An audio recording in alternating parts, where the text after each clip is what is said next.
जो फार्म है आपका कितने एकड़ में फैला हुआ? समेकित कृषि प्रणाली के तहत सिरोही नस्ल की बकरी को हमने देखा है। दुर्भाग्य है किसान परिवार वालों के लिए कि खेती है लेकिन अब खेती कर नहीं रहा है लोग। पूछा जाए आपसे तो अर्निंग क्या है इसमें, क्या लाभ क्या है? राहुल गांधी की तरह खटाखट 8500 रुपया जाएगा, लोगों को मूर्ख बनाने वाला। गिराए थे कुल 25,000 का। मुनाफा मुनाफा के बारे में और मुनाफा वही 25,000 घटा दीजिए 75,000। 6 महीना 1 साल में जाने के बाद फॉर्म बंद हो जाता है। रिटायर जब हुए तो डीएसपी के पद से रिटायर्ड हुए, प्रशासनिक गतिविधियों में दिया और इंटीग्रेटेड फार्मिंग समेकित कृषि जिसमें फसलों से लेकर पशुपालन से जुड़ी समवर्ती गतिविधियां पाई जाती हैं। आज कृषि से जुड़े इस एपिसोड में हम आपको एक ऐसे किसान से रूबरू करवाने जा रहे हैं जिन्होंने दरोगा में चयनित होने के बाद अपने समय को रिटायर जब हुए तो डीएसपी के पद से रिटायर्ड हुए। उन्हीं से हम पूरे वाकया को जानने की कोशिश करेंगे, उनका पूरा आइडेंटिफिकेशन जानने की कोशिश करेंगे। स्वागत है सर। धन्यवाद सर, पूरा आप अपना पता बता दीजिए। मेरा नाम राम नरेश कुमार, ग्राम पोस्ट मनियप्पा, थाना मटिहानी, जिला बेगूसराय है। मैं वर्ष 1980 में दरोगा के पद पर बीपीएससी द्वारा चयनित हुआ था। क्रमशः पुलिस निरीक्षक, पुलिस उपाधीक्षक के पद पर कार्य करते हुए 1914 में 20 से 14 में सेवानिवृत्त हुआ हूँ। उसके बाद एक जगह अपना पैतृक संपत्ति जमीन मौजूद था, इसलिए समेकित कृषि प्रणाली के तहत खेती, बागवानी, मछली पालन, गौ पालन, बकरी पालन आदि प्रारंभ किया। तो खेती को आपने कब अपनाया? 18 से शुरुआत की है। 2018 से 18 से सेवानिवृत्त होने के बाद कुछ दिन रांची में मकान बनाना था, बनाए। उसके बाद आ गए कि खेती किया जाए। खेती करने के पीछे दो तीन महत्वपूर्ण बातें हैं। पहला कि एक जगह खेत था तो इसलिए उत्पादन किया जाए, किसान परिवार में पैदा लिए हैं इसलिए किसानी किया जाए। सर, ये जो फार्म है आपका कितने एकड़ में फैला हुआ है? 10 बीघा में करीब। 10 बीघे का फार्म है। उसके बाद सबसे महत्वपूर्ण जो बिंदु है कि स्वस्थ रहने के लिए हर आदमी को कुछ न कुछ करना चाहिए। अमूमन तौर पर सेवानिवृत्त होने के बाद लोग कमजोर हो जाता है बैठे बैठे, तो कमजोर ना हो, स्वस्थ रहें, इसलिए हमने समेकित कृषि प्रणाली अपनाया और उसके तहत खेती कर रहे हैं। बागवानी है, ड्रैगन फ्रूट है, नींबू है, केला है, सेब है, अमरूद है, आम है, लीची है, बगीचा है। यहीं दिन भर कार्यरत रहते हैं। समेकित कृषि से जुड़ी हुई जितनी भी गतिविधियां हैं वो तमाम आपके फॉर्म में पाई जा रही है। जब आपके फॉर्म पे जब सर हम आए तो सिरोही नस्ल की बकरी को हमने देखा है। क्या कहेंगे सर, कैसे उस बकरी को आप यहाँ लाए? यहाँ सोनपुर मेला से खरीद के लाए थे, बाकी कुछ देसी है। सिरोही है, एक ये है जमुना पारी है, एक तोता पारी है। मतलब आपके फार्म हाउस पे 3 प्रजाति की बकरियां हैं? 4 प्रजाति। 4 प्रजाति। हाँ, एक और कौन सी है? तोता पारी, सिरोही, जमुना पारी और देसी। जी। किन तरीके से रख रखाव वगैरह सर होता है इसका? रख रखाव जैसे जानवर पालते हैं साफ सुथरा रखिए, रहने के लिए बारिश से बचाइए, रहने के लिए रूम है, खाने के लिए व्यवस्था है, नेपियर घास है, आमतौर पे देखा जाता है कि बहुत सारे फॉर्म होते हैं ना सर, आज खोले गए, 6 महीना 1 साल में जाने के बाद फॉर्म बंद हो जाता है, इसके बारे में कुछ कहेंगे सर? उसका कारण है कि लोग मेहनत नहीं करना चाहता है।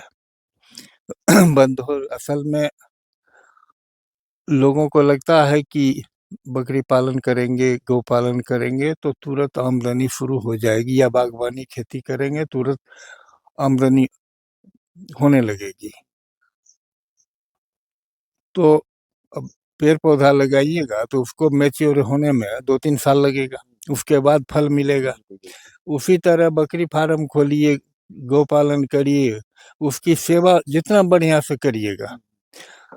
सबसे महत्वपूर्ण चीज़ है कि धैर्य रखना पड़ेगा, धैर्य रखना पड़ेगा, मेहनत करना पड़ेगा। तुरंत चाहिएगा कि तरह राहुल गांधी की तरह खटाखट 8500 रुपया जाएगा, है लोगों को मूर्ख बनाने वाला। तो कुछ यूट्यूब में इस तरह का भी ख्वाब लोगों को पैदा कर देता है, खटाखट वो बकरी पालन मछली पालन शुरू करता है। मतलब यूट्यूब पर जो आडंबर रच के दिखाया जाता है वो धरातल स्तर पे वो नहीं है। नहीं, वो नहीं है, मेहनत करना पड़ेगा, धैर्य रखना पड़ेगा। उसका बकरी पालन या गौ पालन का जो नियम है, गुण है, गुर है, वो सीखना पड़ेगा। तो प्रशिक्षण प्राप्त होने के बाद ही ये सब चीज। प्रशिक्षण करिए या अनुभव से भी बहुत कुछ सीखा जाता है। बकरी पालन एक ऐसी विधा है, इंटीग्रेटेड फार्मिंग में अगर आप मछली पालन कर रहे हैं, मत्स्य पालन कर रहे हैं, बकरी फार्म कर रहे हैं या फिर अन्य प्रकार की जो भी पशु पक्षी होते हैं उनका उनका प्रबंधन देख रहे हैं, तो सबसे बड़ी बात इसमें ये होती है कि आप इसमें जितनी प्रतिबद्धता दिखाइएगा, समसामयिक रूप से उनका इलाज, कब वैक्सीनेशन करना है, इन तमाम बातों का ख्याल रखना पड़ता है। क्या सर? जी सर आपके फॉर्म में जैसा देखा जा रहा है कि ड्रैगन फ्रूट वगैरह है, क्या कहेंगे ड्रैगन फ्रूट के बारे में? ड्रैगन फ्रूट 5-6 महीना फलता है, जुलाई से नवंबर तक फल देता है। पेट के लिए बहुत बहुत उपयोगी है। बीमारी में चिकित्सक भी बोलते हैं कि जिनको कब्ज की बीमारी है, खून की कमी है और तरह तरह की बीमारी में डॉक्टर लोग बताता है कि खाना चाहिए। तो इसलिए प्रयोग के तौर पर हम 200 पेड़ लगाए थे, अब धीरे धीरे बढ़ाएंगे इसको। सर बकरियां जो भी प्रजाति की बकरियां आप पाल रहे हैं, कौन कौन सी वो बीमारियां होती हैं जो कि कारक के रूप में प्रभावित करती हैं? इसको ये बरसात के समय में सर्दी वगैरह होता है, एनीमिया। एनीमिया टाइप के, उससे बचाव करना जरूरी है जी। वैसे किसानों को क्या संदेश देना चाहेंगे? नहीं, अगर धैर्य है, मेहनत कर सकता है तो करे। अगर प्रतिबद्ध होना पड़ेगा जानवर पालन के प्रति, खेती के प्रति, किसी भी काम में। आजकल लोग बैठ के क्या बोलते हैं, मोबाइल पर फिल्म यूट्यूब देखते रहता है, मेहनत नहीं करना चाहता है। दुर्भाग्य है किसान परिवार वालों के लिए कि खेती है लेकिन अब खेती कर नहीं रहा है लोग, ज्यादातर लोग वो लगा दिया है, दूसरे को दे दिया। सोनपुर से आपने कितना सिरोही नस्ल की बकरियां आपने लाया था? सोनपुर से 2-3 लाए थे और 2 बेगूसराय में लिए थे और बाकी देसी नस्ल का। उसका परिवार बढ़ा कि? हाँ, बढ़ा। तो आपने बेचा वगैरह भी? नहीं, अभी बेच नहीं रहे, अभी डेवलप कर रहे हैं। डेवलप कर रहे हैं। हाँ, तो सर जो बाहरी नस्ल की कहा जाता है कि बकरियों में कि बिहार में जो जमुना पाड़ी होती है वो भी, अपनी यहाँ की स्वदेशी बकरी होती है बिहार के लिए, जमुना पाड़ी और बेस्ट black Bengal. Black Bengal black Bengal देसी में से है और जमुना पाड़ी चंबल की प्रजाति है और वो दुधारू होती है।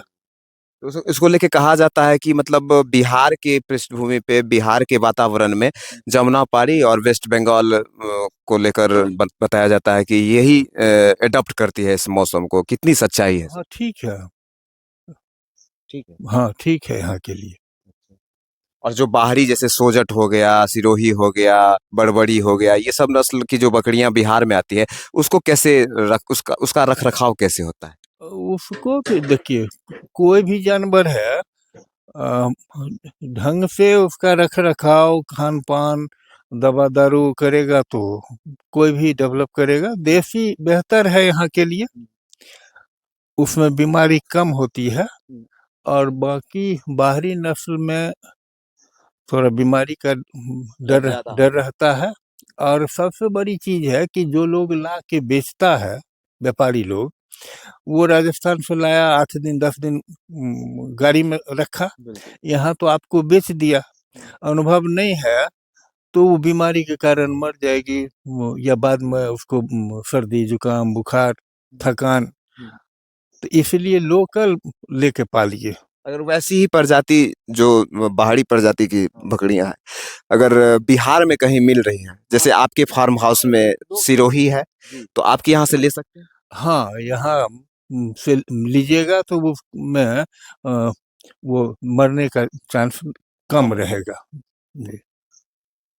अगर आप हरियाणा, राजस्थान में जिस तरीके की बकरी पालन की जाती है, और हरियाणा राजस्थान में सिरोही, बरबड़ी और न जाने तमाम किस्म की बकरियों की जो प्रजातियां हैं, अगर आप वहां से लाते हैं तो कहीं ना कहीं उसमें नुकसान झेलना पड़ सकता है।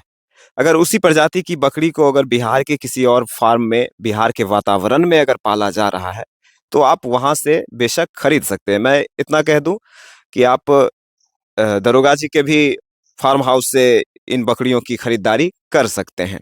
अर्निंग के मामले में अगर कहा जाए, पूछा जाए आपसे, तो अर्निंग क्या है इसमें, क्या लाभ क्या है? बकरी पालन में, बकरी पालन में लाभ ठीक है, किसान मेहनत करेगा तो फायदा होगा। हम्म। कैसे कैसे कैसे बिकता है बकरी वगैरह? अगर जैसे कि बकरा अगर हो गया, तो किस तरीके से वो बिकता है? तो 5,000 से 10-15 हज़ार तक में बिक जाता है। वेट पे बिकता है ना? वेट पर, मोटा मोटी वेट हाइट हाँ। हुंडा भी बिकता है। मतलब कुल मिला के कहे कि नुकसान नहीं है। हाँ मेहनत करे तो नुकसान नहीं है।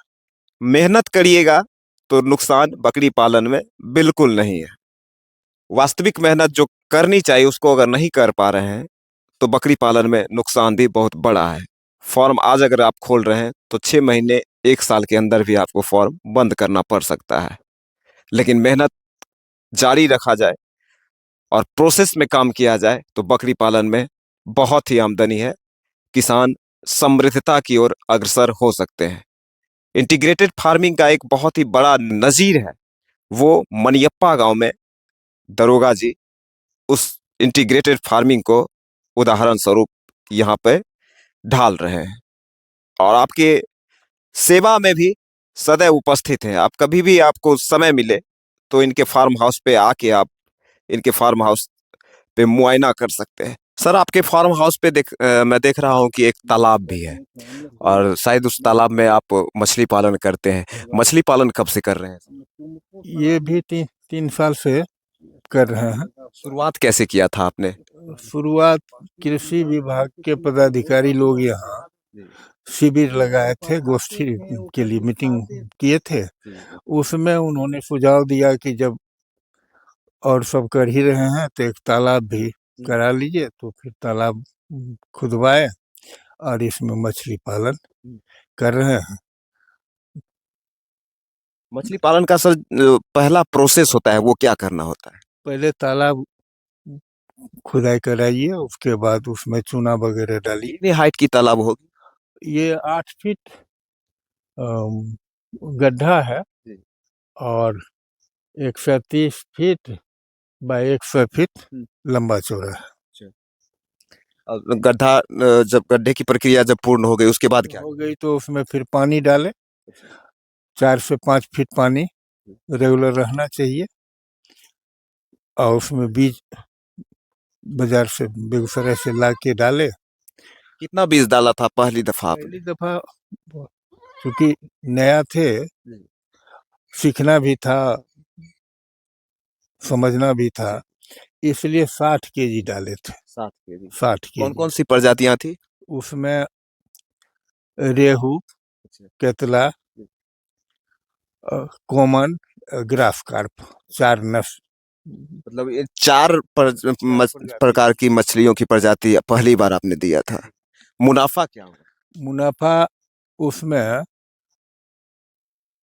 कुछ अर्लियर निकाले थे, फिर भी 1 लाख रुपये का मुनाफा हाँ। हुआ था। अच्छा।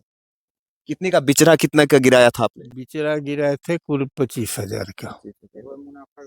मुनाफा मुनाफा के बारे में? अब मुनाफा वही 25,000 घटा दीजिए, 75,000 मुनाफा। 75,000। हाँ, फीडिंग वगैरह क्या करते हैं फीडिंग में? फीडिंग में करीब करीब ये गोबर है, मैंगनी है, और ग्रास कार्प है, और ये नेपियर घास है। तो मछली नेपियर घास भी खाती है? हाँ, अच्छा। वो ग्रास कार्प जो है वो घास ही खाती है। मतलब कहने का मतलब है कि फीडिंग के लिए आपको बाहर से कुछ लाने की जरूरत नहीं पड़ी? शुरुआत में जब बच्चा छोटा था, जीरा, तो उसके लिए 1-2 बोरा ये दिए थे फीड उसका लाके। उसके बाद से फिर यही सब दे रहे हैं। कितने दिनों तक आपने बच्चे को फीड दिया? वो करीब 1-1.5 महीना दिए। उसके बाद फिर से अपने पर निर्भर? हाँ, उसके बाद सुपर नेपियर देने लगे। Super net. वो हो गया, गोबर हो गया, मैंगनी हो गया। और अन्य समेकित कृषि से जुड़े अन्य विभिन्न प्रकार की खेतियों की, उन्हें आप देख सकते हैं और इंस्पिरेशन ले सकते हैं। इनसे प्रेरित होकर आप भी खेती कर समृद्धता की ओर अग्रसर हो सकते हैं। अब तक के लिए बस इतना ही। अपने सहयोगी शिवम सिंह के साथ अभिमन्यु ठाकुर, सीबी न्यूज़ बिहार, बेगूसराय।